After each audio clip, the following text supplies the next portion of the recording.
আমরা যারা দেশে থাকি তারা মনে করে থাকি, এবং সবারই একই ধারণা, যে যারা বিদেশে থাকে তাদের কাছে শুধু টাকা আর টাকা। কারণ এক দিরহাম চেঞ্জ করলে 35 বাংলাদেশি টাকা, $1 চেঞ্জ করলে বাংলাদেশে 100 প্লাস টাকা। তাহলে তারা যারা প্রবাসে থাকে তারা যে 2,000 বা 5,000 দিরহাম বা ডলার ইনকাম করে, তাদের কাছে 2-1 লাখ দিরহাম বা 2-1 লাখ টাকা থাকে। আসলে ধারণাটা ভুল। এখানকার 1,000 টাকা ইনকাম করতে জীবনটা পানি পানি হয়ে যায়।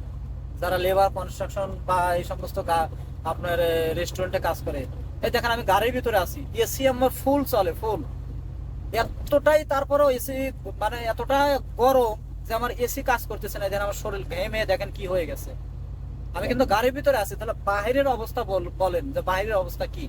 যারা এই গরমের মধ্যে কনস্ট্রাকশন সাইটে কাজ করতেছে, রেস্টুরেন্টে কাজ করতেছে, রেস্টুরেন্ট ইজ ওকে, বাট যারা কনস্ট্রাকশনে ক্লিনিং এর কাজ করে বাহিরে এই ঘাস কাটতেছে, তাদের অবস্থাটা কেমন বলেন।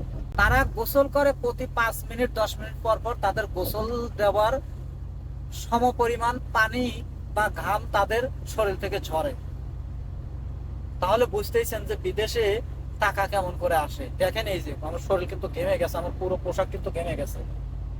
প্রবাস এতটা সহজ না। আপনারা যারা চিন্তা করেন দেশে থেকে এবং একটা ব্যক্তি প্রবাসে থাকলে পুরো ফ্যামিলি তার উপর চাপ সৃষ্টি করে দেন, এবং ওই ব্যক্তিটা যখন দেশে দেয় তার অবস্থান শূন্য। তো যারা এটাতে আছে, বিদেশে আছে, তারাই জানে বিদেশটা কতটা ইজি বা কতটা সহজ, কতটা সুখী আছে প্রবাসীরা।